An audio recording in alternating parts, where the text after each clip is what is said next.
The shrill sound of a child's cry pierced through the afternoon air at Westbrook Park, stopping Blake Bennett in his tracks as he gathered the scattered toys his 6-year-old daughter Lily had left on the playground. His paternal instincts immediately heightened, head snapping toward the source of distress, even though it wasn't his own child in trouble. Across the playground, a boy no older than 8 cowered against the climbing frame, tears streaming down his face as an older, burlier kid loomed over him, clutching what appeared to be an action figure. "Give it back," the smaller boy pleaded, his voice breaking. "My mom gave me that." "What are you gonna do about it, crybaby?" the bully taunted, dangling the toy just out of reach. Blake's jaw tightened. "Lily, stay here by the bench for a minute, okay?" he said to his daughter, who nodded solemnly, her wide eyes taking in the scene. As a single father raising Lily on his custodial officer's salary, Blake had learned to pick his battles carefully. But this wasn't one he could walk away from. At 34, his broad shoulders and 6-foot frame still carried the discipline from his military days, though his face had softened with parenthood. He approached with measured steps, not wanting to escalate the situation. "Hey there," he called out, his voice firm but calm. "I think it's time to give that back, don't you?" The bully, probably around 12, turned with a defiant scowl that faltered slightly upon seeing Blake's imposing presence. "We're just playing. It's none of your business. When someone's crying, it stops being play," Blake responded evenly. He knelt to the smaller boy's level, noting his trembling lip and the superhero t-shirt that matched the captured action figure. "Is this yours, buddy?" The boy nodded, wiping his nose with his sleeve. Blake stood again, turning to the bully. Last chance to do the right thing. Something in Blake's unwavering gaze must have registered because the older kid huffed, tossed the toy onto the ground and muttered, "Whatever.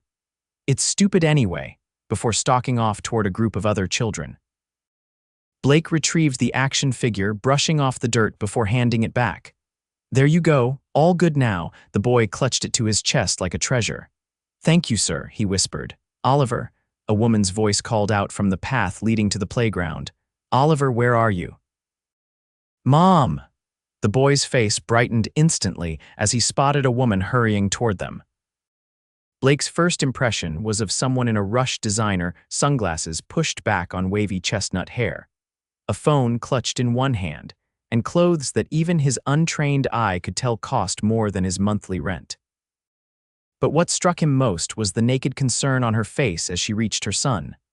"I'm okay, Mom," Oliver assured her before she could ask, proudly holding up his action figure. "This man helped me when Joey took Captain America." The woman turned to Blake, really seeing him for the first time. Her eyes, a striking hazel that seemed to shift between green and gold in the sunlight, widened slightly. "Thank you," she said, extending her hand. "I'm Willow Carson. I appreciate you looking out for my son." "Blake Bennett," he replied, accepting her handshake. Her grip was firm, her fingers cool against his calloused palm. "It was nothing, just doing what anyone would do." "Not everyone would," Willow countered, a wry smile touching her lips. She looked about to say more when Lily's voice piped up beside Blake. "Daddy, is the little boy okay now?" Blake placed his hand on his daughter's shoulder. "Yes, sweetheart. This is Oliver and his mom, Miss Carson. It's Willow, please," she insisted, her expression softening as she regarded Lily. "What's your name, sweetie?" "I'm Lily Bennett," the girl announced with the confidence only a child could muster. "I'm 6 3/4. Willow laughed, a genuine sound that transformed her serious demeanor. "Well, Lily Bennett, who's 6 3/4, I think Oliver here could use a friend to play with." "Would that be okay?" Oliver, who'd been hovering behind his mother's legs, perked up at this suggestion. "Do you like Captain America?" he asked Lily hopefully. "I like Black Widow better," Lily replied. "She's tough and smart." "Black Widow is cool too," Oliver conceded, extending an olive branch in the universal language of superhero diplomacy.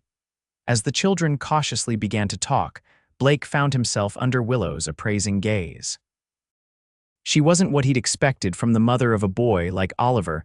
There was something authoritative in her posture, a sharpness behind her smile that suggested she wasn't just another parent at the park. "Oliver talks about this playground all the time, but this is my first visit," Willow admitted. I've been meaning to bring him myself instead of sending him with the nanny, but work has been. She trailed off, seemed to catch herself. Well, you know how it is. Blake nodded, though he didn't entirely know. His life was a carefully orchestrated balancing act between his shifts at the county detention center and Lily's schedule. There were no nannies in his world, just an intricate support network of his sister Beth, and a few trusted neighbors who helped with childcare when his shifts ran long. Lily and I come here most Saturdays, Blake offered. It's good for her to burn off energy and it's free entertainment. Something flickered across Willow's face, understanding, perhaps, or curiosity. Whatever it was, it vanished as quickly as it had appeared. Mom. Oliver called, already halfway to the swings with Lily. Can we stay longer, please? Willow checked her watch, hesitating. Blake could see the internal debate playing out the pull of whatever responsibilities awaited her versus her son's rare moment of joy. 20 minutes, she finally called back, then turned to Blake with a smile that seemed almost apologetic. Looks like we're staying. Would you mind if I joined you on that bench? These heels weren't made for playground sand. Blake gestured toward the bench where his worn backpack sat, filled with Lily's snacks, water bottles, and the ever-present first aid kit. It's all yours. As they settled onto the bench, watching their children navigate the playground equipment, Blake couldn't help but notice the stark contrasts between them. His faded jeans and simple t-shirt next to her tailored trousers and silk blouse, his scuffed work boots against her Italian leather heels. The calluses on his hands versus the perfect manicure on hers. They were from different worlds, and yet here they sat, united by the simple fact of parenthood. Oliver's father, Blake asked, then immediately regretted the intrusion. Sorry, that's none of my business. Willow didn't seem offended. Not in the picture, she replied simply. Decided parenthood wasn't for him when Oliver was 2.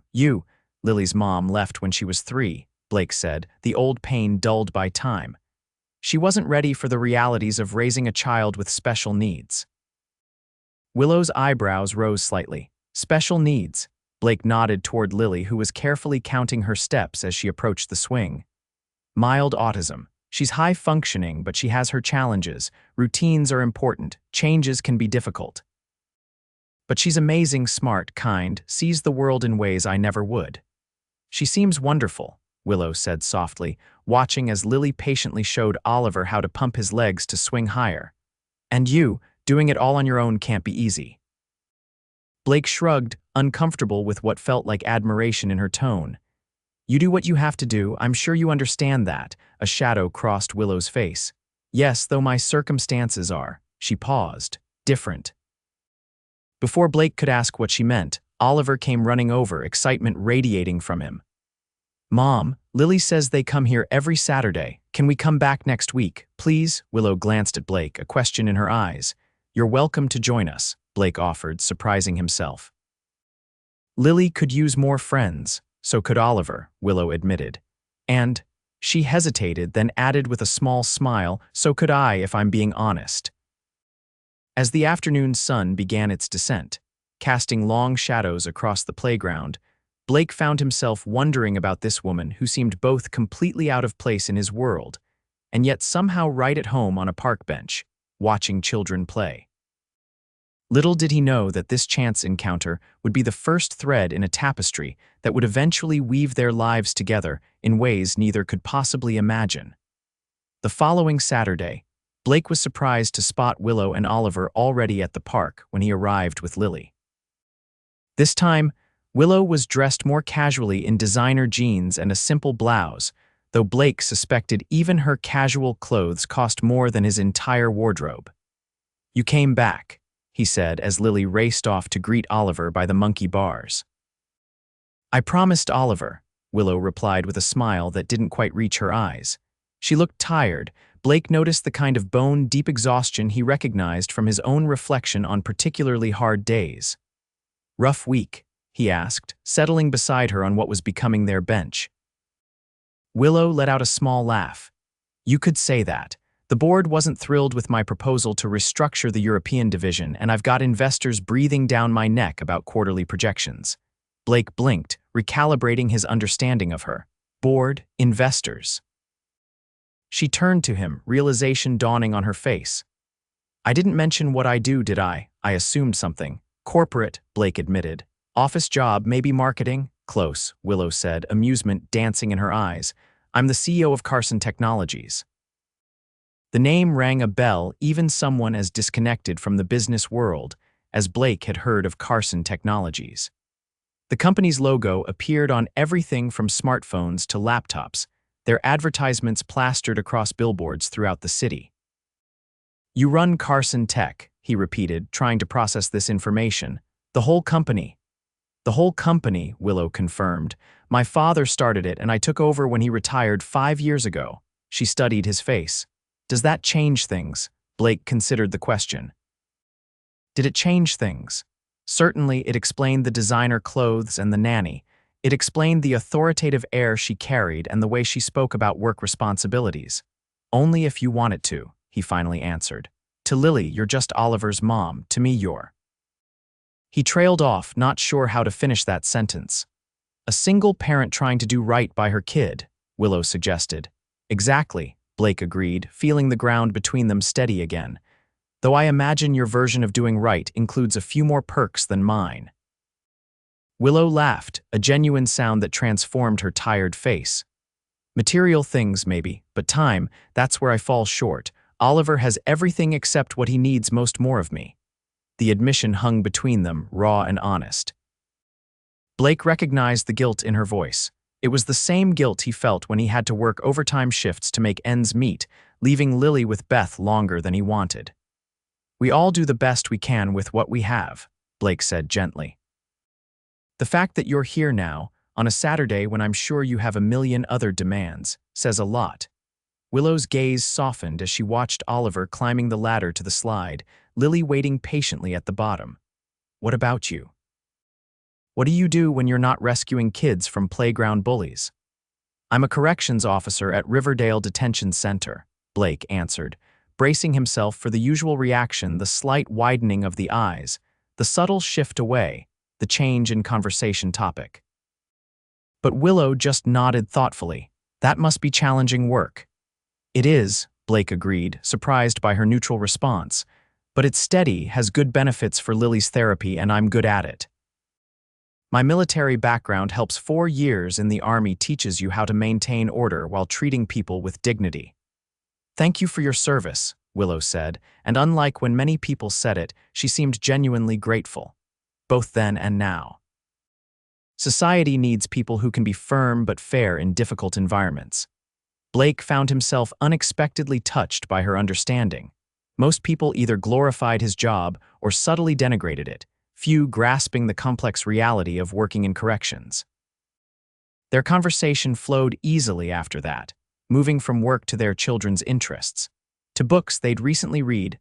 Blake was working his way through a dog-eared copy of To Kill a Mockingbird he'd never gotten around to in high school, while Willow had just finished the latest best-selling thriller, To Their Favorite Spots in the City. As the afternoon wore on, Blake found himself increasingly drawn to Willow's quick mind and dry humor. She was nothing like he had initially assumed. Yes, she was wealthy and powerful, but she was also down to earth, thoughtful, and genuinely interested in his perspectives. When Oliver and Lily finally exhausted themselves and came collapsing onto the bench between their parents, Blake was surprised to realize nearly 2 hours had passed. Ice cream?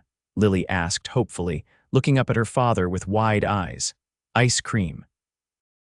Oliver echoed, turning to Willow with an identical expression. Blake hesitated, mentally calculating his budget for the week. The small ice cream cart at the edge of the park was a rare treat, not a regular indulgence. Before he could respond, Willow spoke up. I think ice cream sounds perfect. My treat. You don't have to, Blake started. I want to, Willow insisted gently.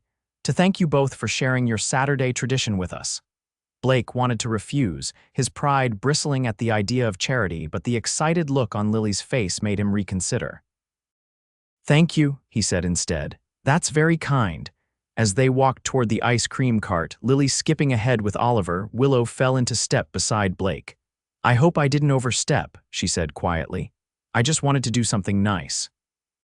You didn't, Blake assured her, even though part of him felt the sting of not being able to provide such simple pleasures for his daughter without consideration. "It's just, I'm not used to accepting help." Willow studied him for a moment. "Neither am I," she admitted. "Maybe that's something we both need to work on." At the ice cream cart, the children deliberated their flavors with the gravity of world leaders at a summit meeting, eventually settling on chocolate for Oliver and strawberry for Lily. Blake chose vanilla, while Willow opted for mint chocolate chip. They found a picnic table nearby, the children sitting on one side, the adults on the other. As they ate their ice cream, Blake watched Willow interacting with the kids, answering Oliver's rapid-fire questions and gently encouraging Lily when she became fixated on eating her ice cream in perfectly symmetrical bites. There was something natural about Willow's manner with children that belied her corporate persona. She didn't talk down to them or dismiss their concerns.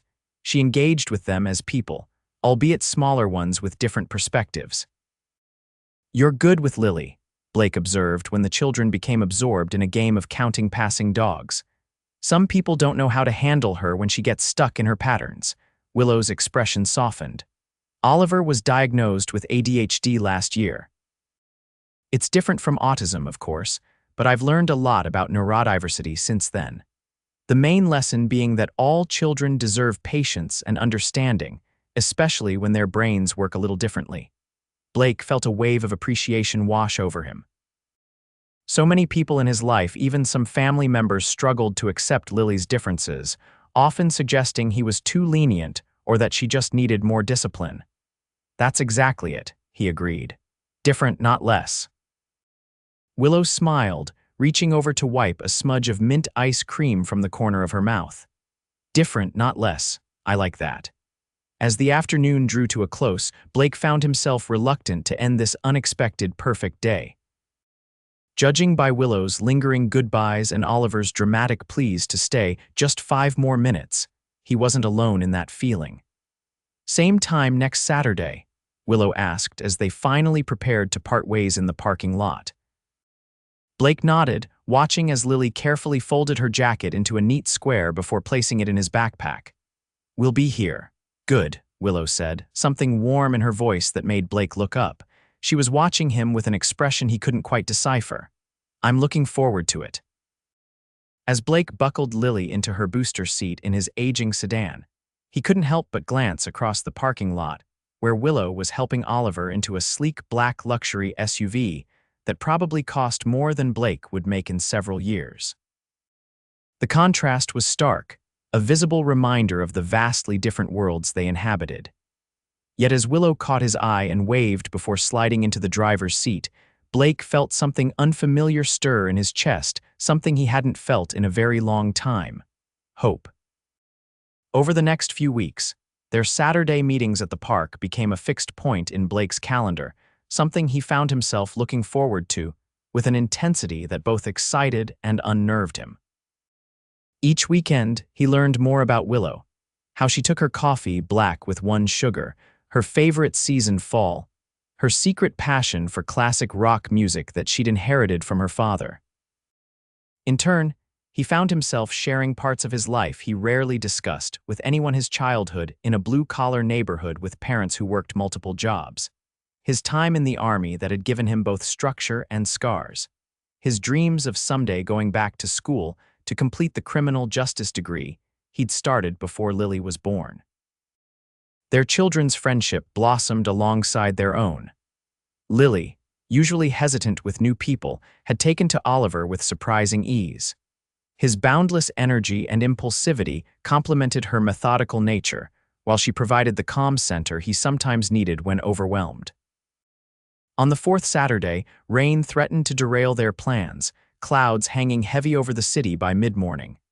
Blake's phone pinged with a text message as he was helping Lily put on her rain boots, just in case. "Park might be a washout today," Willow had written. "Alternative plan." Oliver is already dressed in his rain gear and determined to see Lily. Blake smiled at his phone, then glanced around his modest apartment.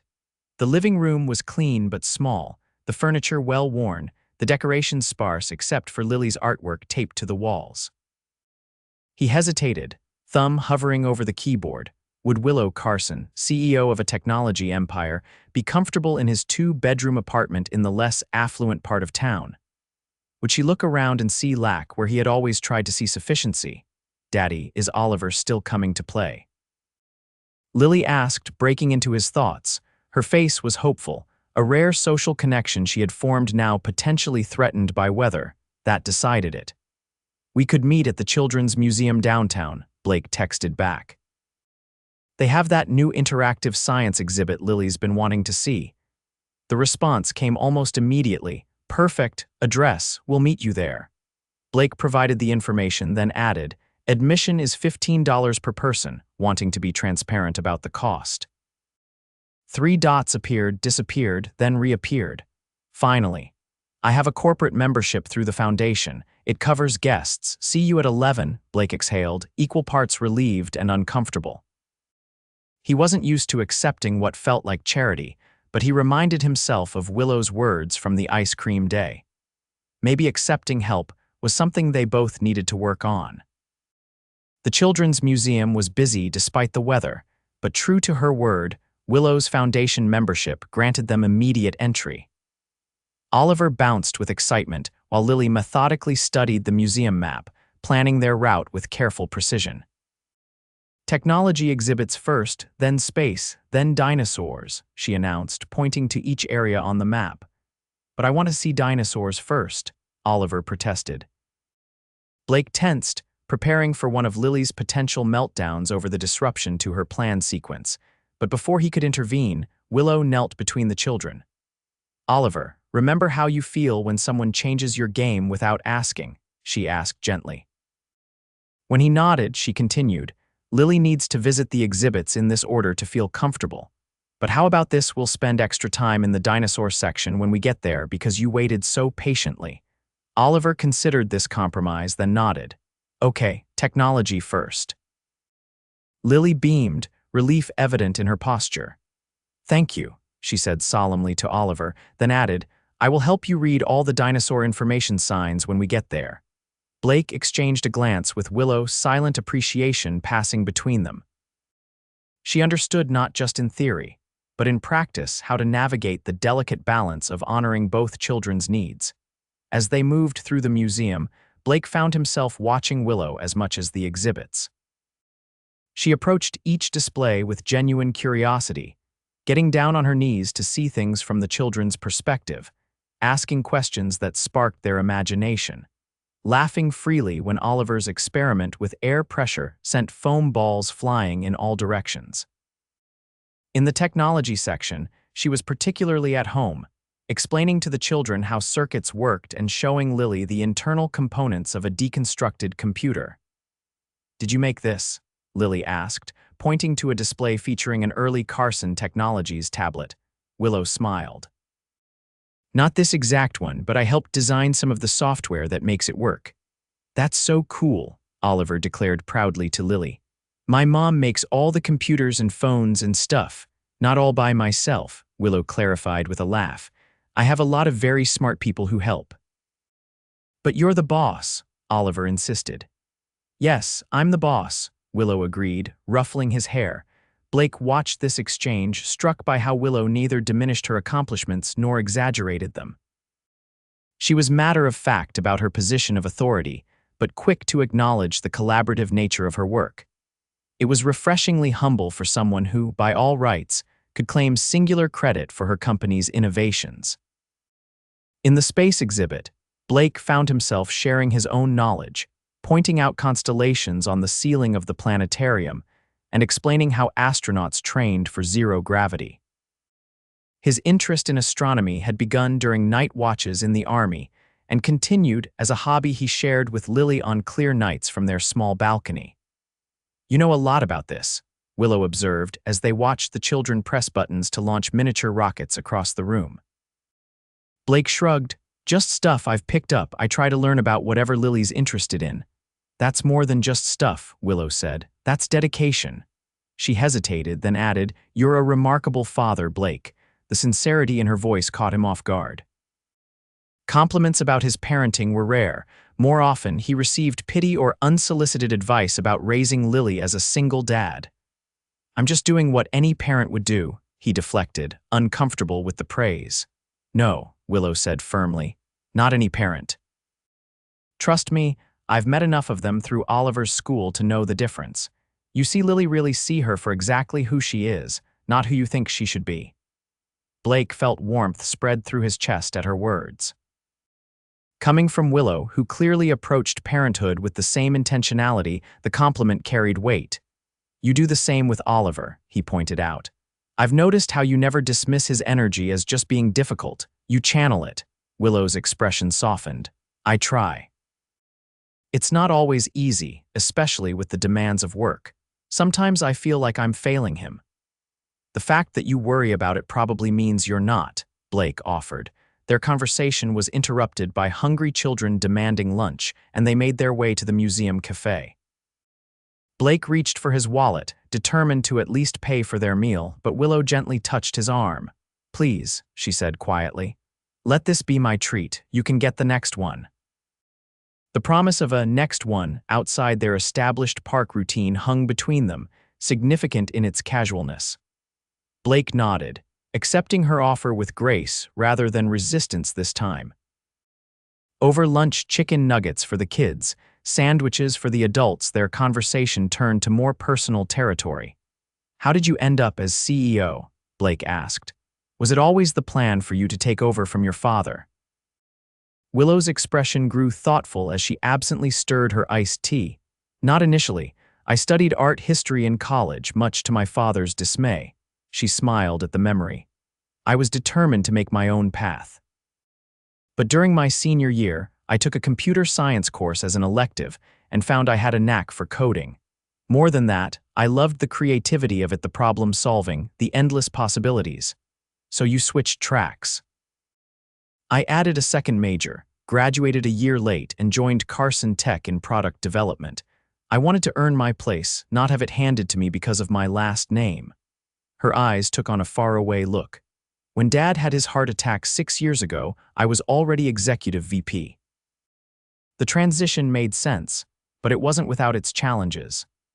"I can imagine," Blake said, though in truth, he couldn't really fathom the pressure of stepping into leadership of a multinational corporation. The board wasn't thrilled about a 30-year-old woman taking the helm, especially one who'd just become a single mother, Willow continued. "There were suggestions that perhaps I should consider a less demanding role within the company while Oliver was young." Blake frowned. "That's not right." "No, it wasn't," Willow agreed, "but it was reality. So I worked twice as hard, made sure our numbers exceeded projections quarter after quarter, and eventually they stopped questioning my capability." She paused. "Though they still sometimes question my commitment when I leave early for Oliver's school events." The unfairness of it sparked indignation in Blake, as if men in those positions aren't parents too. "Exactly," Willow said, giving him an appreciative look. "The double standard is alive and well in corporate America." "What about you?" she asked, turning the conversation. "Was law enforcement always your goal?" Blake considered the question. "Not exactly. I enlisted in the Army after high school because college wasn't financially feasible. After my service ended, I started taking night classes toward a criminal justice degree while working security jobs. When Marissa Lily's mom got pregnant, I needed something more stable, and the corrections department was hiring." He took a sip of his water. "It wasn't my dream job, but it became a career I'm proud of. I make a difference in small ways. Some of the inmates, especially the younger ones, just need someone to treat them like humans, to show them there's another path forward." Willow listened intently, her eyes never leaving his face. "That's meaningful work," she said when he finished. "Creating technologies that make life easier is one thing, but directly impacting people at their most vulnerable, that takes a special kind of strength." Blake felt seen in a way he rarely experienced. Most people either glorified his military service while overlooking his current work, or they made assumptions about corrections officers that painted them all as power-hungry or cruel. Willow seemed to understand the nuance, the humanity behind the uniform. After lunch, They explored the dinosaur exhibit as promised, with Oliver leading the way and Lily dutifully reading information placards aloud. Blake and Willow followed behind, their shoulders occasionally brushing as they navigated the crowded space. By late afternoon, both children were showing signs of fatigue, Oliver's energy waning and Lily becoming increasingly sensitive to the museum's noise and stimulation. "I think it's time to call it a day," Blake said gently after Lily covered her ears during a particularly loud dinosaur roar demonstration. Willow nodded, expertly guiding an increasingly cranky Oliver toward the exit. "This was wonderful," she said as they stood under the museum's covered entrance, watching the rain that continued to fall steadily. "Thank you for suggesting it. Thank you for making it possible," Blake replied, helping Lily put her hood up on her raincoat.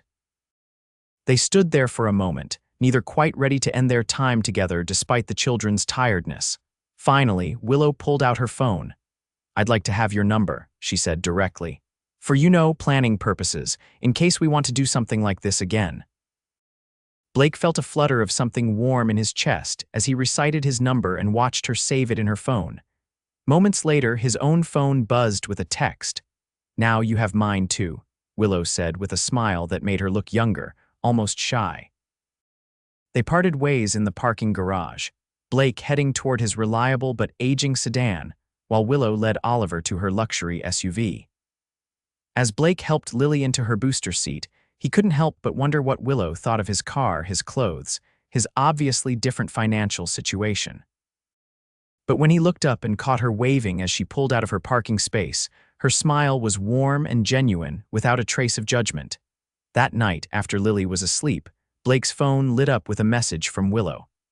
"Oliver can't stop talking about today.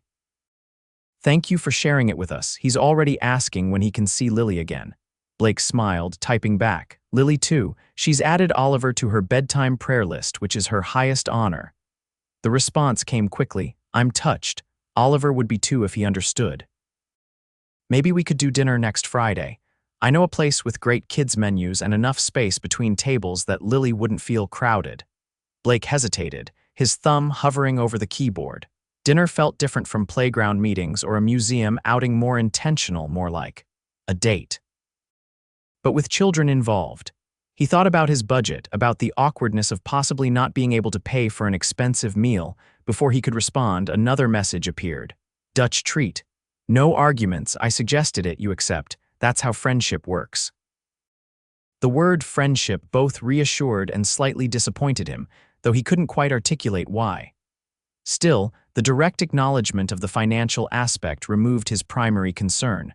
"Friday works," he typed back. "Lily and I would like that." As he set his phone down, Blake realized he was smiling.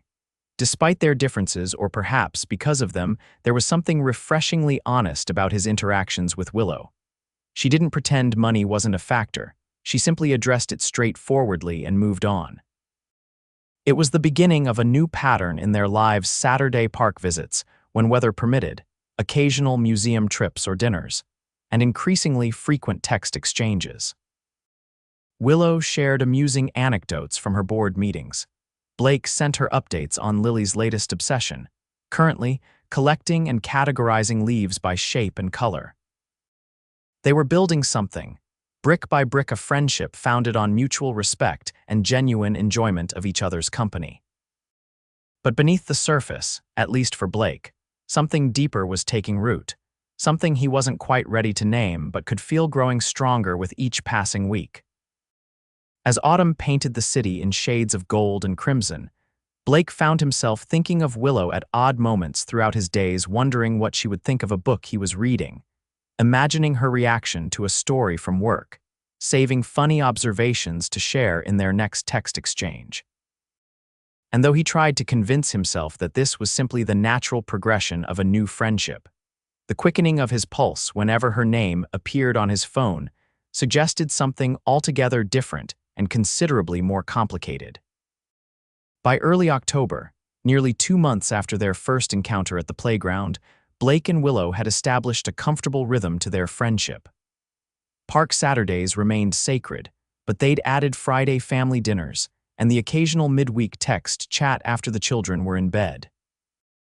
Blake was just finishing his shift at the detention center when his phone vibrated with a message from Willow. Emergency at work. Oliver's nanny left for family emergency. Is there any chance you could pick him up from school? I completely understand if you can't. Blake checked the time, 3:15 p.m. He was off duty, and Lily's after-school program ran until 5:30, giving him plenty of time. Of course, he replied immediately. What school? Do I need to be on an approved list? Willow's relief was palpable even through text. You're a lifesaver. Westbrook Academy on Maple Street. I'll call right now to add you to the pickup list. Just bring ID. 20 minutes later, Blake found himself standing in the lobby of Westbrook Academy, an elite private school housed in a building that looked more like a small college campus than an elementary school. The receptionist eyed his corrections officer uniform with slight suspicion until he explained the situation and provided his ID. Yes, Miss Carson called. She said you'll be taking Oliver to pick up your daughter as well. The woman confirmed, her tone notably more respectful once Willow's name was mentioned. Blake nodded. That's right. Oliver appeared moments later, his face lighting up when he spotted Blake. Mr. Bennett, are you taking me to see Lily? That's the plan, buddy, Blake confirmed, helping the boy with his backpack. Your mom had a work emergency, so you're going to hang out with us for a little while. As they walked to Blake's car, Oliver chattered excitedly about his day, seemingly unfazed by the change in routine. Blake was struck again by how different Oliver's educational experience was from Lily's at the public school across town, from the state-of-the-art facilities, to the small class sizes, to the specialized curriculum that accommodated Oliver's ADHD. He didn't begrudge Oliver these advantages. Blake would give Lily the same if he could. But it highlighted again the vast difference between his world and Willow's. After picking up Lily, whose delight at seeing Oliver was evident in her rare spontaneous hug, Blake took the children to his apartment. It occurred to him as he unlocked the door that this was Oliver's first visit to their home, and he found himself suddenly seeing the space through new eyes. The apartment was clean but modest, 2 bedrooms, 1 bathroom, a combined living and dining area with furniture that had seen better days. Lily's artwork and family photos covered the walls, and bookshelves overflowed with children's books and Blake's modest collection of classics and military history. It was nothing like what he imagined Oliver's home to be, but Oliver didn't seem to notice or care about the apartment's limitations. Instead, he gravitated immediately to Lily's meticulously organized toy corner. Wow, you have the whole Avengers set, he exclaimed, examining her action figure collection with reverence. They're arranged by power level and team affiliation, Lily explained seriously. You can play with them if you follow the system. Blake watched as Lily patiently explained her organizational method to Oliver, who listened with surprising attention. These 2 children from vastly different backgrounds had formed a connection that transcended their differences, a lesson, perhaps, for their parents.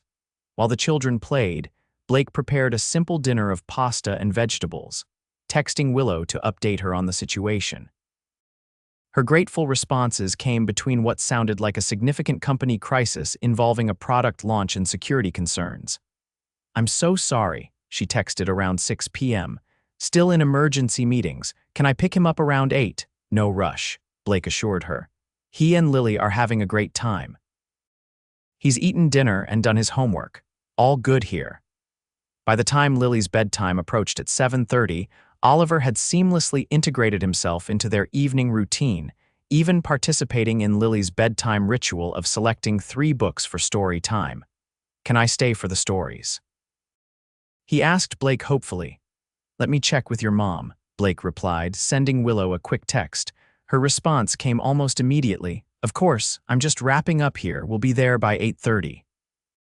Story time became a cozy affair, with both children in pajamas, Oliver borrowing a t-shirt from Blake to sleep in, and settled on Lily's bed as Blake read their selections with different voices for each character. By the 3rd book, Oliver was yawning and Lily's eyes were growing heavy. The doorbell rang just as Blake was closing the final book.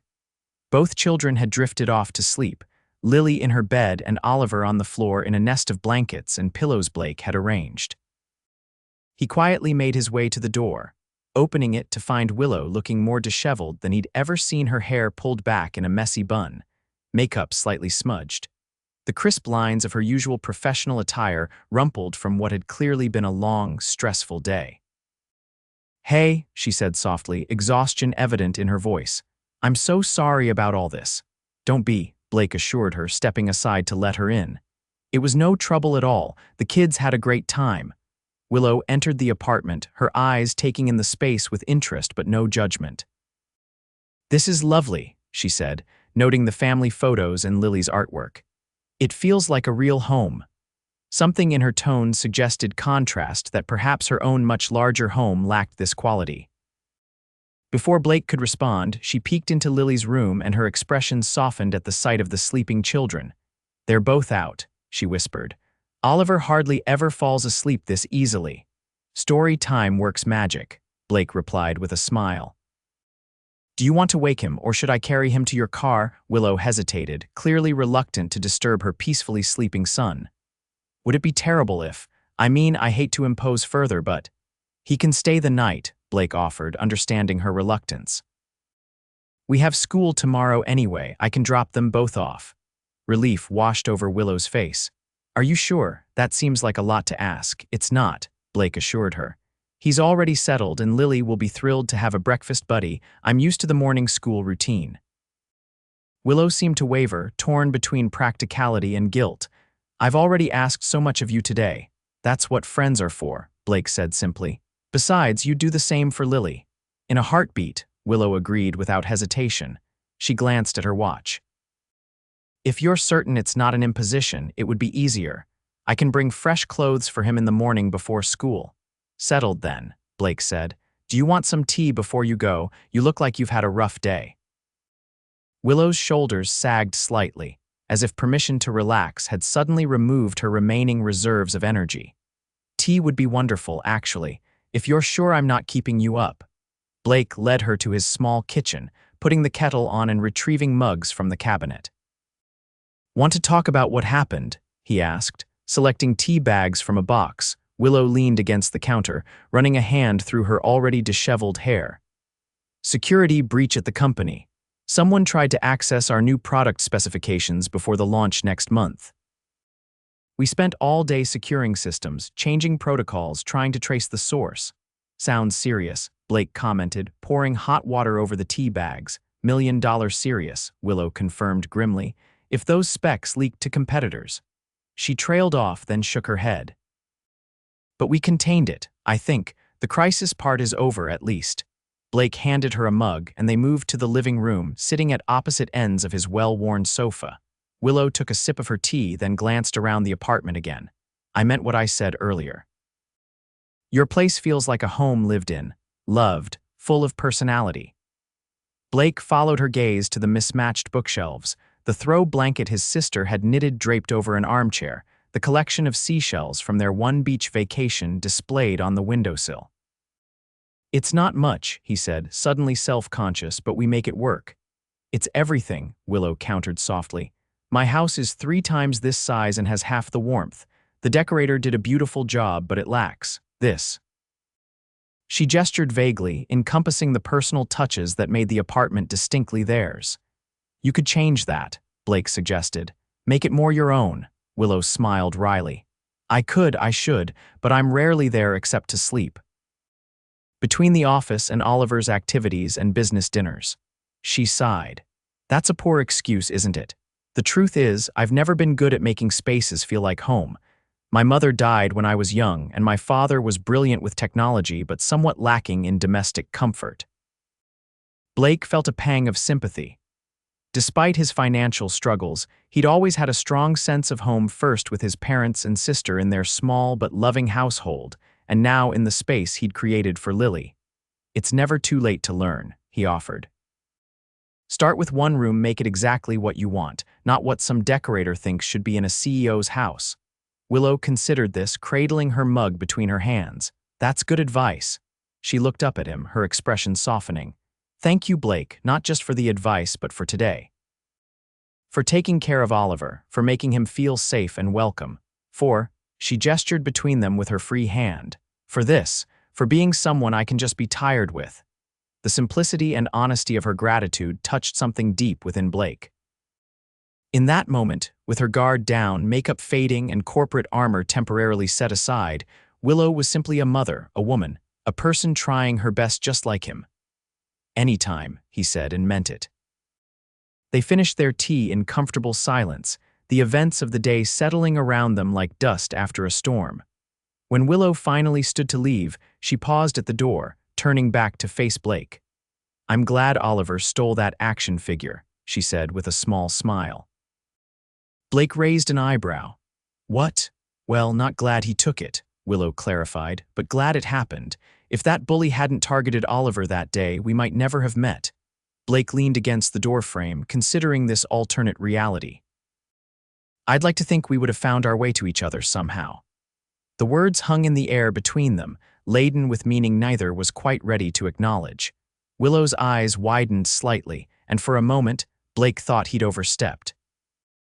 But then she smiled a genuine, unreserved smile that transformed her tired face. "I'd like to think that too," she said softly, and then, before he could respond, she reached up and pressed a quick kiss to his cheek. "Good night, Blake, thank you again." And then she was gone, the scent of her perfume lingering in the hallway as Blake closed the door, his cheek tingling where her lips had touched. The next morning brought a flurry of activity as Blake managed breakfast for 2 excited children, packed lunches, and coordinated with Willow, who arrived at 7:30 with fresh clothes for Oliver and coffee for Blake, the good stuff, she explained with a grin, "because you've earned it." They worked together seamlessly, getting the children ready for school, Willow helping Lily with her hair while Blake made sure Oliver had everything in his backpack. It felt strangely domestic, this temporary merging of their families, and Blake found himself wondering if Willow felt it too, this rightness, this sense that the 4 of them somehow fit together. After dropping the children at their respective schools, Willow insisted on coming along, wanting to see Lily's school and meet her teacher. They found themselves sitting in Blake's car, neither making a move to end this unexpected morning together. "Thank you again for last night," Willow said, turning slightly in the passenger seat to face him. "Oliver doesn't do well with disrupted routines usually, but he was so comfortable with you and Lily." "It was my pleasure," Blake assured her. "He's a great kid." "You're doing a wonderful job with him," Willow's expression softened.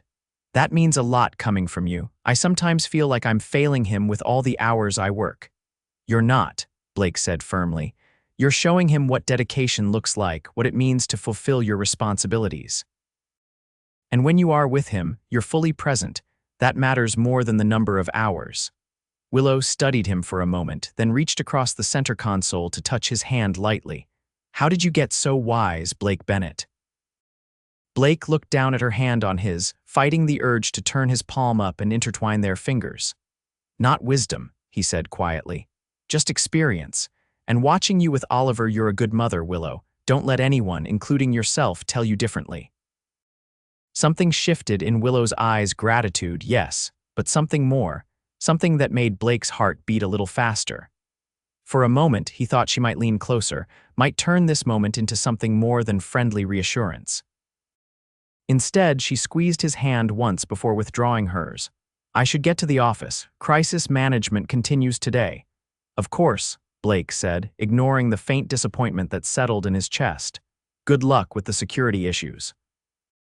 As Willow gathered her things, she paused with her hand on the door handle. "Are we still on for dinner Friday? I was thinking maybe you and Lily could come to our house this time. Let Oliver play host for a change." The invitation caught Blake off guard. They'd always met on neutral territory before, restaurants or parks or museums. Going to Willow's home felt like crossing another boundary in their evolving relationship. "We'd like that," he found himself saying. Willow's smile was worth any discomfort he might feel about entering her world more directly. "Perfect. I'll text you the address and details." She opened the door, then turned back. "And Blake, thank you for making me feel like a good mother. I needed to hear that today." With that, she was gone, leaving Blake sitting in his car outside Lily's elementary school, wondering exactly when this woman had begun to claim such significant territory in his heart. Friday evening arrived with a mixture of anticipation and nervousness for Blake. Lily, on the other hand, was simply excited to see Oliver's home, particularly after he had apparently spent all week at school telling her about his room and toys. Following Willow's texted directions, Blake drove to an upscale neighborhood across town, the houses growing progressively larger and more impressive as they wound through tree-lined streets. When they finally pulled up to the address Willow had provided, Blake couldn't help but pause for a moment, taking in the sight. It wasn't the mansion he might have expected for a CEO of her stature, but it was certainly impressive, a modern 3-story home with large windows and an impeccably landscaped yard, easily 4 times the size of Blake's entire apartment building. "Is this Oliver's house?" Lily asked, eyes wide as she peered through the car window. "Yes, sweetheart," Blake confirmed, trying to keep any hint of intimidation from his voice. "Remember, different houses just mean different choices. It doesn't make anyone better or worse." It was a conversation they'd had before when visiting Beth's larger home or passing by the luxury apartments downtown. Blake's attempt to instill values that transcended material possessions. Lily nodded solemnly. "I know, Daddy. People are nice or not nice because of their hearts, not their houses." Blake smiled, reaching back to squeeze her hand. "Exactly right."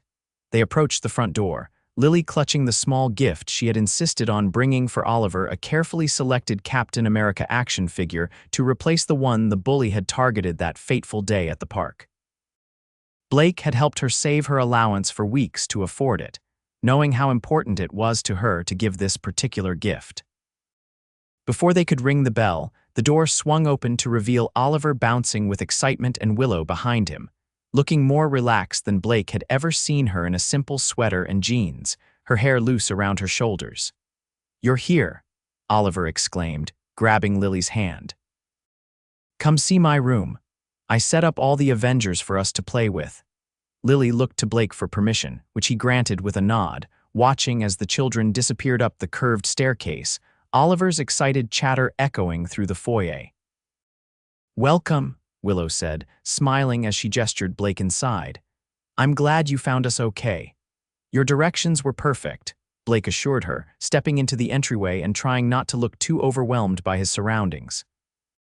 The interior was just as impressive as the exterior: high ceilings, modern art on the walls, furniture that looked like it belonged in a design magazine. "Let me give you the tour," Willow offered, seemingly reading his thoughts. "Though I warn you, most of it still looks like a furniture showroom. I took your advice and started making changes to make it feel more like home, but I've only gotten as far as the kitchen and family room so far." As she led him through the house, Blake noticed the contrast between the formally decorated living room and dining room, beautiful but impersonal, and the kitchen and adjacent family room, which showed signs of actual living. Children's artwork was displayed on the refrigerator, books and magazines were stacked on the coffee table, and family photos had replaced some of the abstract art on the walls. "You've been busy," Blake observed, noting the changes she'd mentioned implementing since their conversation in his apartment. Willow's smile was almost shy. "It's a start. I realized you were right. I've been living in a house that could belong to anyone, not a home that reflects who we are." She gestured to a collection of framed photos featuring Oliver at various ages, along with some older pictures that Blake guessed included her parents. "This feels better already." "It looks great," Blake assured her, genuinely impressed by the transformation of these spaces. "Very warm."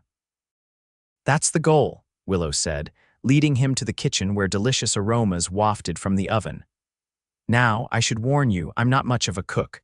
Corporate dinners and takeout have been my mainstays, but I wanted to try making a real family dinner tonight." Blake raised an eyebrow, surprised. "You cooked? Don't look so shocked," Willow laughed, opening the oven to check on what appeared to be a lasagna. "I can follow a recipe, sometimes, when properly motivated." She glanced up at him, something warm in her eyes that made Blake's heart skip a beat. "And tonight I was very motivated." The significance of her effort wasn't lost on Blake.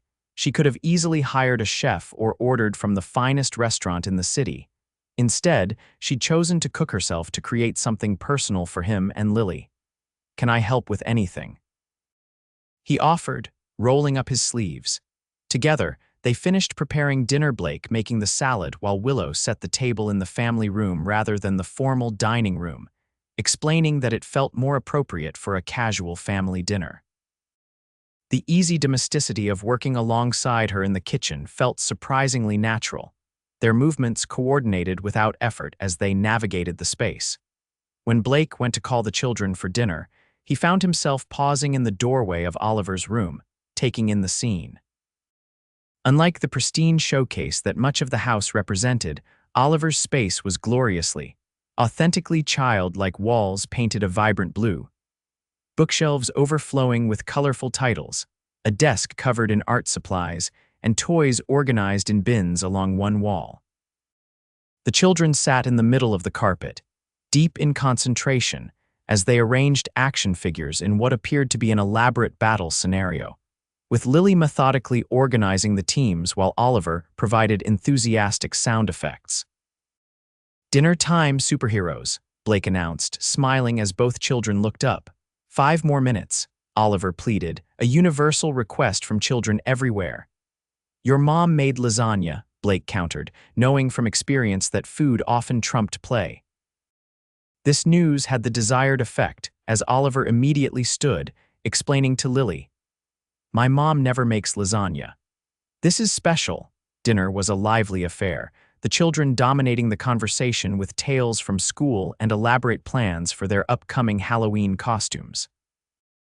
Blake noticed how Willow seemed to relax more with each passing moment, laughing freely at Oliver's jokes and asking Lily thoughtful questions about her interests. The lasagna, while slightly overcooked at the edges, was delicious, and Blake made sure Willow knew how much he appreciated her effort. Her pleased smile and faint blush at his praise stirred something warm in his chest. After dinner, as the children returned to their play, Blake insisted on helping with the dishes despite Willow's protests. "You cooked, I clean," he said firmly, rolling up his sleeves. "That's how it works." Willow acquiesced with a smile, picking up a dish towel to dry as he washed. "This is nice," she said after a moment of comfortable silence. "Having people here, I mean, the house feels different, better." Blake understood what she meant. Despite the impressive architecture and expensive furnishings, the house had likely felt empty with just her and Oliver, beautiful but hollow. Now, with the sounds of children's laughter floating down from upstairs and the lingering aromas of home-cooked food, it felt more like the home she wanted it to be. "You should do this more often," Blake suggested. "Have people over, friends, family, Oliver's classmates." "I don't have many friends," Willow admitted quietly. "Acquaintances, yes, business associates plenty, but actual friends," she shrugged, focusing intently on drying a plate. "The CEO position doesn't exactly encourage authentic relationships. People either want something from me or are intimidated by me." The vulnerability in her confession touched Blake deeply. Despite her success and wealth, Willow was, in some ways, more isolated than he was. He might struggle financially, but he had Beth, his fellow officers, the small community of parents from Lily's therapy group, people who knew and accepted him for who he was, not what he could do for them. "Well, you have us now," Blake said simply, passing her another dish to dry. "And we don't want anything from you except your company." Willow looked up at him, her eyes suspiciously bright. "Thank you for that," she said softly. "It means more than you know." They finished the dishes in companionable silence, then joined the children for board games in the family room. As the evening progressed, Blake couldn't help but notice how right this felt, the four of them together, laughing and playing, creating memories in the warm cocoon of Willow's newly personalized space. When it was finally time to leave, Lily was reluctant to go, and Blake understood the feeling perfectly. There was something about this evening, about being here with Willow and Oliver, that felt like coming home, despite it being his first visit to the house. At the door, Lily presented Oliver with the Captain America figure she'd been saving for this moment. "So nobody can take him away again," she explained seriously as Oliver's eyes widened with delight. "This is the coolest one," he exclaimed, examining the figure with reverence. "Thank you, Lily." "She saved her allowance for weeks to get that for him," Blake explained quietly to Willow as they watched the children's exchange. Willow's eyes softened. "She's an extraordinary child, Blake." "She is," he agreed, pride evident in his voice.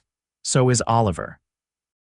As Lily said her goodbyes to Oliver, Willow turned to Blake, her expression uncharacteristically hesitant. "Would you?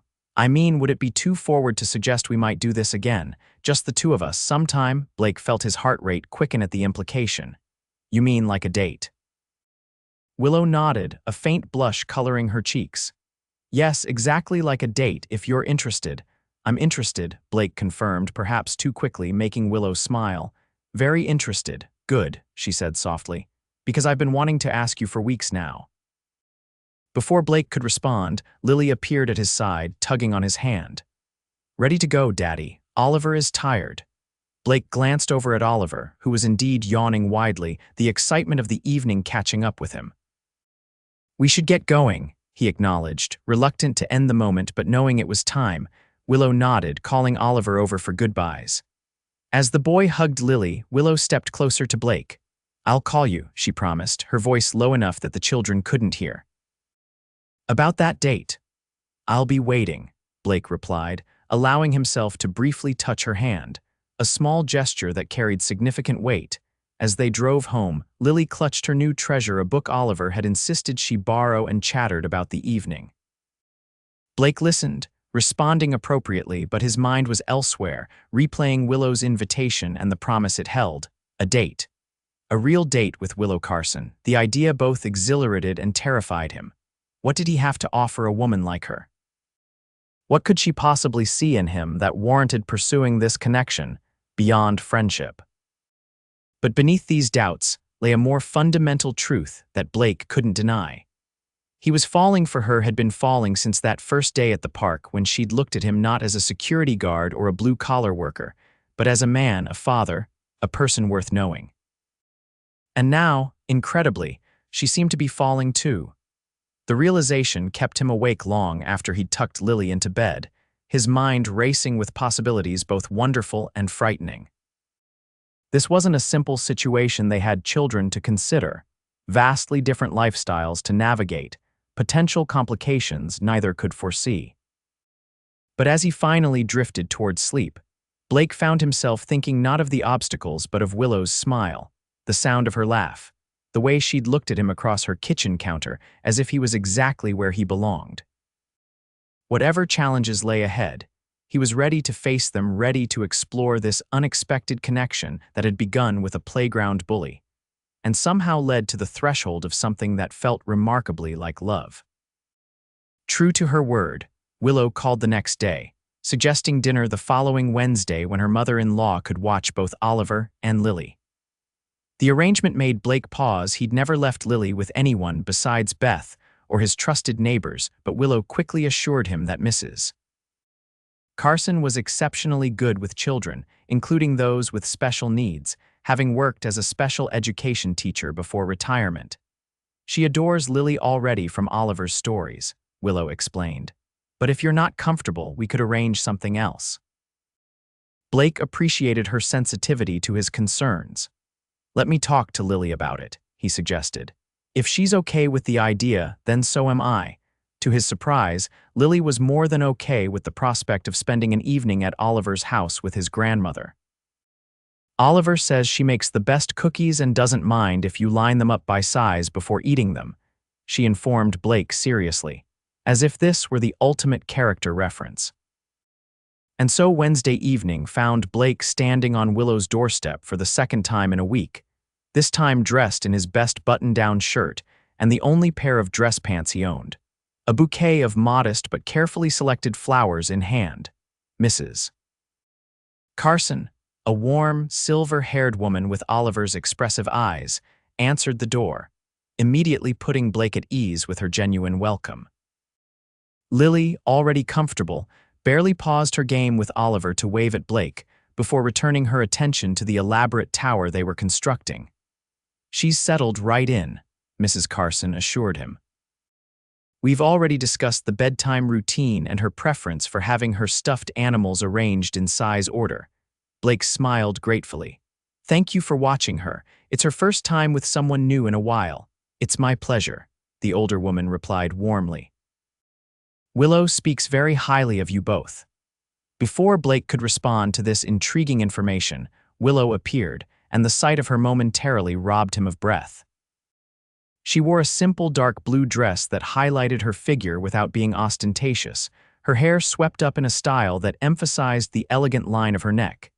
You look beautiful, Blake said simply, extending the flowers. Willow's smile was radiant as she accepted them. Thank you. These are lovely. She touched his arm lightly. You clean up pretty nicely yourself, after final instructions to Mrs. Carson and goodbyes to the children, who were far too engrossed in their building project to be overly concerned about their parents' departure. Blake and Willow left in her car, heading to a restaurant Blake had never heard of in a part of town he rarely visited. I hope this place is okay, Willow said as they drove. It's small and quiet, no chance of running into business associates or board members who might interrupt. Blake appreciated her consideration. It sounds perfect.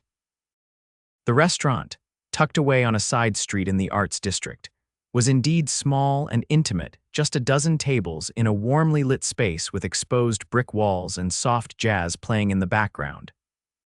The maitre d' greeted Willow by name but made no fuss, leading them to a corner table partially secluded by a decorative screen. A regular, Blake asked as they were seated. Willow smiled ruefully. This is my hiding place when I need to escape the corporate world for an hour. The owner is an old family friend who fiercely protects my privacy. Blake glanced around, noting the understated elegance of the place, expensive without being showy, exclusive without pretension. It struck him as the perfect reflection of Willow herself. I like it, he decided aloud. It feels authentic. Exactly why I come here, Willow agreed, looking pleased by his assessment. No pretense, just excellent food and peace. As they settled into dinner, Blake found himself relaxing despite his initial nervousness about their first official date. The conversation flowed easily between them, moving from light topics to deeper waters with natural rhythm. Willow told him about her college years studying art history before discovering her aptitude for technology. Blake shared stories from his military service that he rarely discussed with anyone. What made you decide not to re-enlist? Willow asked as they lingered over dessert, sharing a chocolate torte that the chef had insisted they try. You speak about your service with such respect.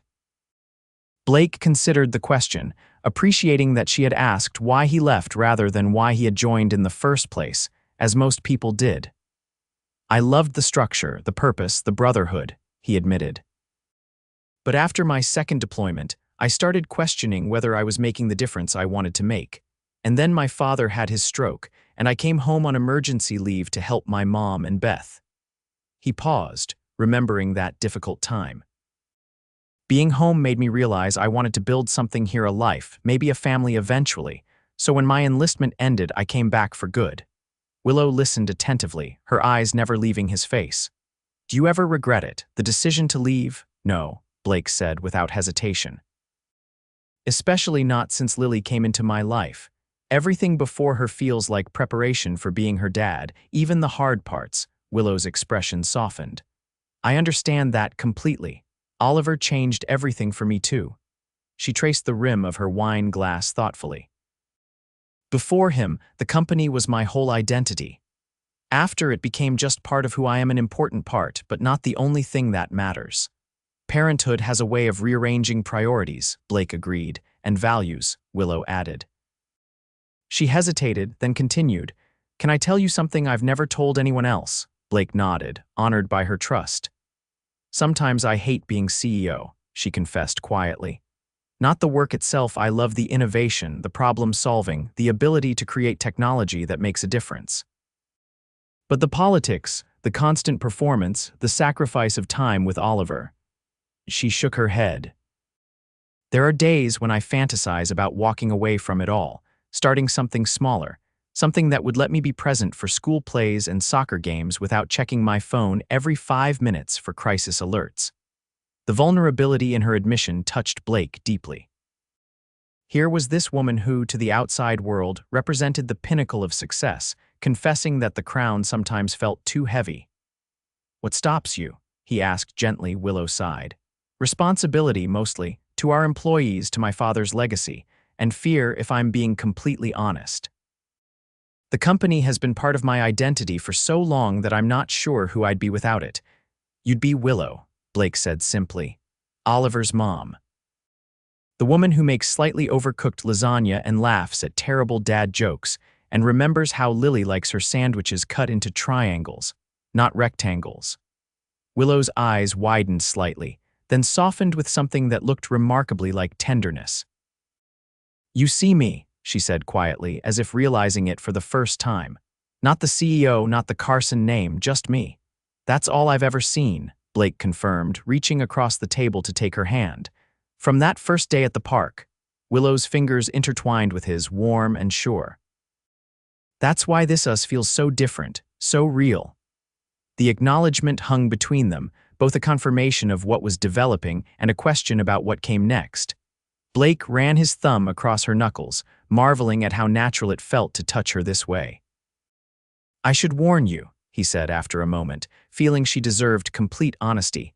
"My life is not going to change dramatically. I won't suddenly have the means to fit into your world. My apartment will stay small, my car will remain unreliable, and my budget will continue to be tight." "If that's going to be a problem, it's not," Willow interrupted firmly. "I don't care about any of that. I care about you, the man who stops playground bullies and reads stories in different voices and treats his daughter with such respect that it makes me re-examine how I parent my own child." Blake felt something tighten in his chest at her words. "And I care about you, the woman who works tirelessly to build something meaningful, who looks at my daughter and sees her brilliance instead of her differences, who makes me laugh and think and feel more alive than I have in years." The confession hung in the air between them, honest and unvarnished. Willow's eyes glistened slightly in the candlelight, her hand tightening around his. "So where does that leave us?" she asked softly. Blake smiled, feeling more certain than he had about anything in a very long time. "At the beginning of something important, I think, if you're willing to see where it leads." "I am," Willow said without hesitation. "Very willing." The ride back to Willow's house was filled with a new awareness, a heightened sense of possibility. Their hands remained linked across the center console, separating only when necessary for Willow to change gears. When they arrived, the house was quiet, Mrs. Carson greeting them with whispered assurances that both children had fallen asleep after stories and cookies. She departed shortly after, leaving Blake and Willow standing in the entryway, the successful evening creating a new, charged atmosphere between them. "Would you like to check on Lily before you go?" Willow offered. "She's in the guest room next to Oliver's."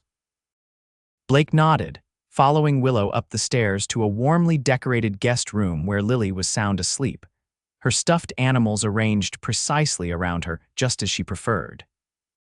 The sight of his daughter sleeping peacefully in this unfamiliar place, comfortable and secure, touched something deep within Blake. "She looks so at home," he whispered, carefully adjusting her blanket. "She is at home," Willow replied softly beside him. "Here with us." The simple statement carried profound implications that neither was ready to fully address, but both felt hanging in the air between them. After checking on Oliver as well, they made their way back downstairs, lingering by the front door. "Thank you for tonight," Blake said, suddenly uncertain about the appropriate way to end their evening. Should he kiss her? Would that be moving too quickly? Willow solved his dilemma by stepping closer, her hand coming to rest lightly on his chest. "I had a wonderful time," she said, looking up at him with an expression that made his heart race. "The best first date I've ever had, actually." "First implies there might be a second," Blake noted, his voice rougher than he intended. Willow's lips curved into a smile. "I certainly hope so." The moment stretched between them, full of potential energy, until finally Blake did what he'd been wanting to do for weeks. He leaned down and pressed his lips gently to hers. The kiss began softly, a question more than a statement, but when Willow's arms slid around his neck, her body melting against his, it deepened into something more profound. Blake cradled her face in his hands, marveling at the softness of her skin, the sweetness of her response, the rightness of this connection. When they finally parted, both slightly breathless, Willow's eyes remained closed for a moment longer, as if savoring the sensation. When she opened them, the warmth Blake found there nearly undid him. "Definitely a second date," she murmured, her fingers lightly tracing the line of his jaw. "And a third," Blake smiled, touching his forehead to hers. "As many as you want." As he drove home later that night, Lily still sleeping in the backseat, Blake found himself filled with a cautious optimism he hadn't experienced in years. There were still obstacles to navigate, differences to reconcile. But for the first time since Lily's mother had walked out of their lives, he could envision a future that included not just him and his daughter, but a larger family unit, one built on mutual respect, genuine connection, and growing affection. The thought both terrified and exhilarated him in equal measure. Over the next few months, Blake and Willow carefully navigated the evolution of their relationship, mindful of the children's feelings and the complexities of merging their vastly different lives. They established a rhythm that worked for their unique circumstances: family outings on weekends, occasional date nights when Mrs. Carson or Beth could watch the children, and regular dinners together at either Blake's apartment or Willow's increasingly homey house. Oliver and Lily continued to strengthen their own bond, moving from playmates to something more akin to siblings, with all the squabbles and fierce loyalty that relationship entailed. Oliver's protective instincts toward Lily emerged at school functions and playground visits, while Lily's methodical approach to life helped ground Oliver's more scattered tendencies. As Christmas approached, bringing with it a flurry of holiday activities, Blake found himself reflecting on the remarkable journey they had taken since that summer day at the park. What had begun with a simple intervention against a playground bully had transformed into the most significant relationship of his adult life.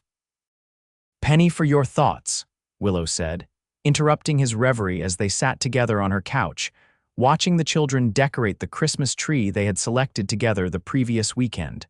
Blake smiled, pulling her closer against his side. "Just thinking about how much has changed since we met. If someone had told me 6 months ago that I'd be helping the CEO of Carson Technologies trim her Christmas tree, I would have thought they were delusional." Willow laughed, her head resting comfortably on his shoulder.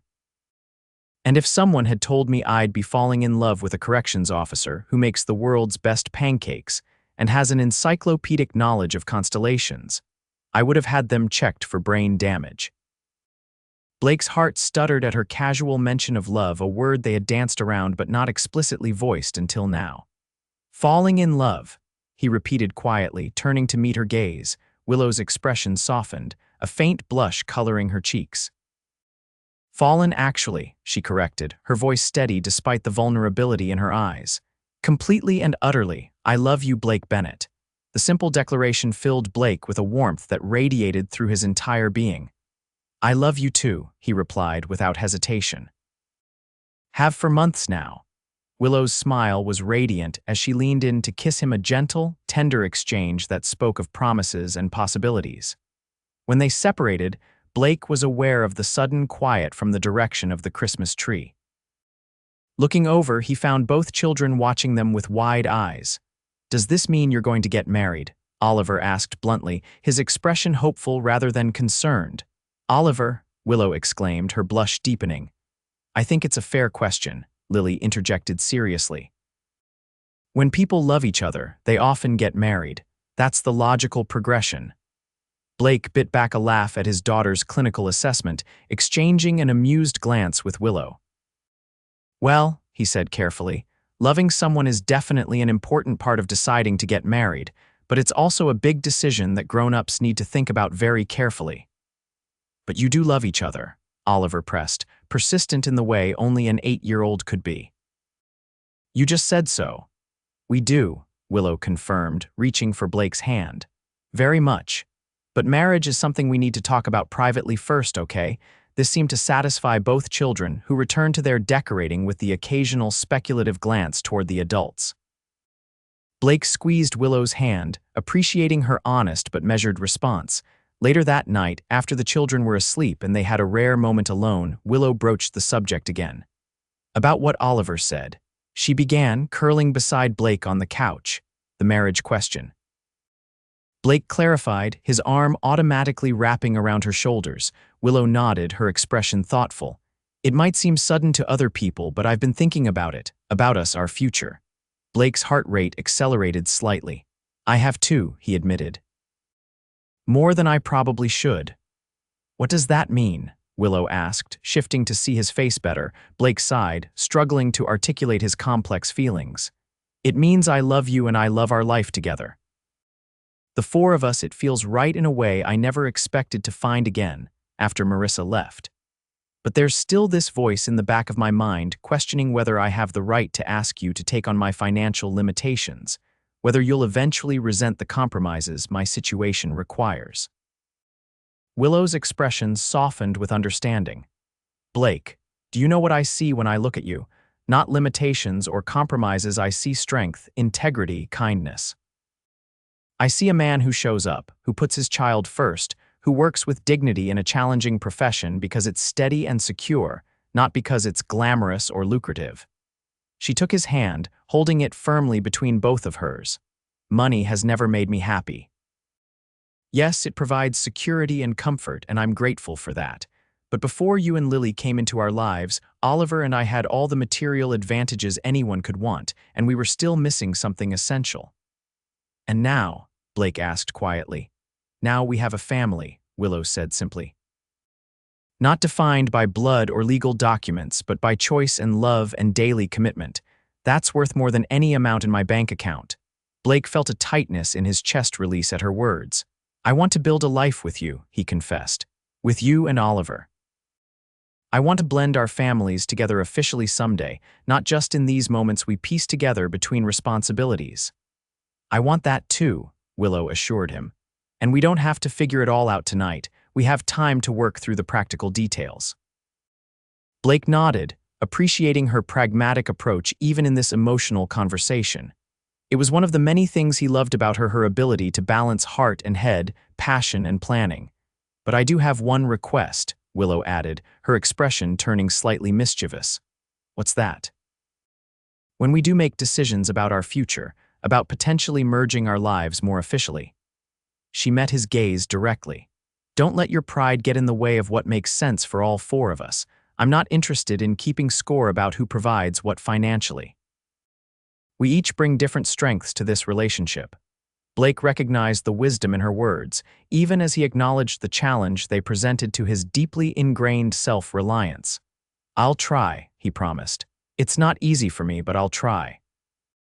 That's all I ask, Willow said softly, leaning in to seal their conversation with a kiss that gradually deepened, communicating without words the depth of their commitment to this unexpected journey together. Christmas morning dawned bright and clear, the first significant snowfall of the season having arrived overnight to create a perfect holiday tableau outside the windows of Willow's home, now officially their home for the holiday, with Blake and Lily staying over for the entire winter break. The children's excitement had them up at an ungodly hour, of course, their impatience for presents barely contained as the adults insisted on coffee before the unwrapping could begin. Blake watched contentedly as Willow distributed mugs of coffee and hot chocolate, her holiday pajamas and sleek tousled hair making her look younger and more carefree than her CEO persona ever allowed. Can we please start now? Oliver begged, practically vibrating with anticipation as he eyed the mountain of presents under the tree. 1 minute, Willow said, settling beside Blake on the couch with her coffee. Let Daddy Blake wake up properly. The casual use of Daddy Blake, a term Oliver had started using recently of his own accord, still sent a warm thrill through Blake each time he heard it. Similarly, Lily had begun referring to Willow as Mom W to distinguish her from Mom M Marissa, in her precisely categorized world. I'm awake, Blake assured them, taking a quick sip of his coffee. Let the chaos begin. What followed was a joyful frenzy of torn wrapping paper and exclamations of delight as the children discovered their gifts. Blake and Willow had coordinated carefully, ensuring balance not just in quantity but in meaning, with each child receiving a mix of fun toys, practical items, and special keepsakes. After the children had opened their presents and were absorbed in examining their treasures, Willow handed Blake a small, elegantly wrapped package. "Your turn," she said softly. Blake accepted it with a smile, carefully removing the wrapping to reveal a velvet box. Inside, he found a sleek watch with a simple but clearly expensive design. "Turn it over," Willow instructed. Flipping the watch, Blake found an inscription on the back, "For all our moments, past and future. Love, W." "It's beautiful," he said sincerely, touched by both the gift and the sentiment behind it. "Thank you. It's also practical," Willow added with a smile. "I noticed your current one is held together with what appears to be determination and electrical tape." Blake laughed, acknowledging the truth in her observation. "Function over form," he admitted, "but this is perfect, both beautiful and useful." He reached under the tree for his gift to her, a package considerably larger than the one she had given him but far more modest in value. "Your turn now," he said. Suddenly nervous about his offering, Willow unwrapped it carefully, revealing a handmade wooden box with intricate carving along the edges. Opening it, she found dozens of small folded papers inside, each a different color. "What is this?" she asked, her expression curious as she unfolded one of the papers. "It's a memory box," Blake explained. "I've been collecting moments since we met, things that made me smile or think of you. Each paper has a different memory written on it." He gestured to the rainbow of colors. "They're coded by category: blue for things the children said or did, green for moments between us, yellow for places we've been together, and so on." Willow unfolded several more papers, reading each with growing emotion visible on her face. "Blake, this is..." She looked up at him, her eyes shining. "This is the most thoughtful gift anyone has ever given me." Blake felt relief wash over him. He had worried the handmade present might seem inadequate compared to what she could afford to give him, but her reaction confirmed what he'd hoped, that she would value the sentiment and time invested over monetary worth. "There's room to add more," he said, pointing to the empty space in the box. "It's a work in progress, like us." Willow carefully set the box aside and moved closer to him on the couch, taking his face in her hands. "I love you," she whispered before kissing him softly, "and I love building these memories with you." Their moment was interrupted by Oliver's excited shout as he discovered what appeared to be one final gift hidden behind the tree, a large envelope with both children's names written on it.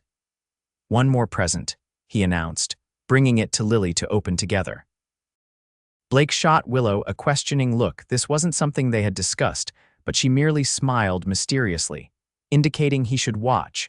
The children opened the envelope to find what appeared to be brochures and printed confirmations along with a hand-drawn map.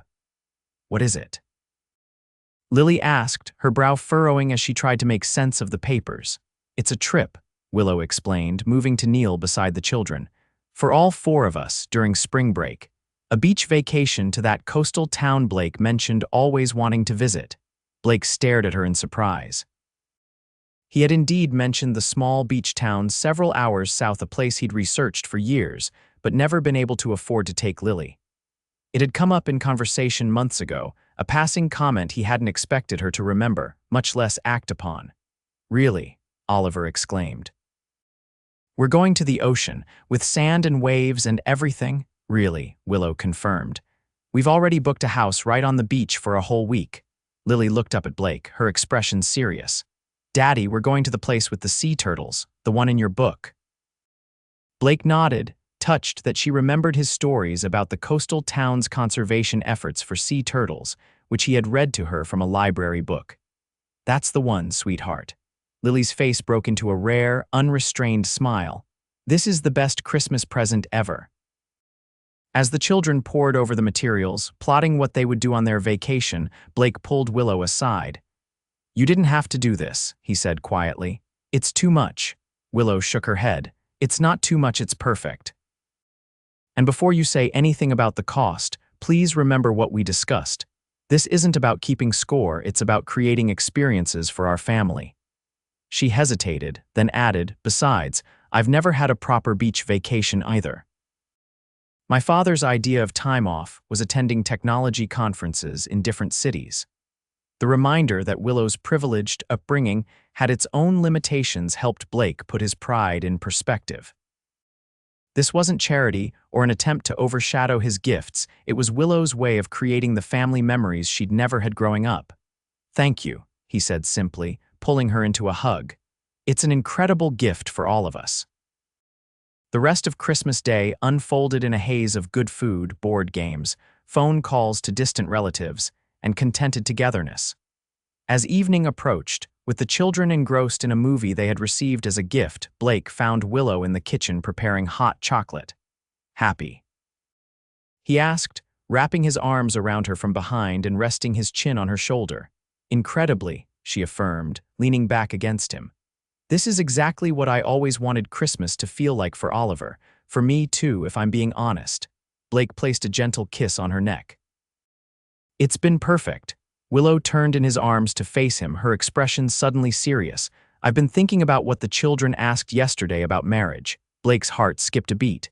And I think they might be onto something," Willow said with a small smile. "Not right away, perhaps. We should probably give ourselves a full year from meeting to getting engaged, just to say we were reasonably prudent." Blake raised an eyebrow, a smile tugging at his lips. "Is that your way of saying you want to marry me someday, Willow Carson?" "It's my way of saying I'm certain about us," Willow clarified. "About what we're building together. The timing is just details." Blake considered this, nodding slowly. "I'm certain too," he admitted. "Have been since that first dinner at your house, if I'm being completely honest." "So we're in agreement," Willow stated, her eyes searching his. "Someday, not too far in the future, we'll make this official, all four of us together." "All four of us," Blake echoed, the simple phrase encapsulating everything that mattered the family they had created from separate pieces, the love that had grown from an unexpected beginning. As they rejoined the children for the movie, settling on the couch as a unit, Blake with his arm around Willow, Lily leaning against him on one side, Oliver cuddled up to his mother on the other, Blake found himself overwhelmed with gratitude for the twist of fate that had put him in that playground on the right day, for the bully who had inadvertently brought them together, for the courage to reach across the divide of their different worlds and take a chance on connection. Most of all, he was grateful for this moment, this ordinary, perfect moment of being together, whole and complete in a way he had never expected to find. As if reading his thoughts, Willow looked up at him, her expression reflective. "Who would have thought," she whispered, too low for the children to hear, "that standing up to a playground bully would lead to all of this?" "Not me," Blake admitted with a smile. "But I'm very glad it did." "Me too," Willow said, leaning up to kiss him softly. "Best decision of my life, falling for the man who protected my son." Blake's arms tightened around his newfound family, his heart full to bursting with a happiness he had once thought beyond his reach. Whatever challenges lay ahead, and there would surely be many as they navigated their different worlds and integrated their lives more fully, they would face them together, as a family built not by chance but by choice. A family that had begun with a simple act of kindness on a summer afternoon and grown into the greatest blessing any of them could have imagined. As the snow fell softly outside and the Christmas lights twinkled on the tree they had decorated together, Blake knew with absolute certainty that he had found his home not in a place, but in the hearts of the three people who surrounded him. And that was the greatest gift of all.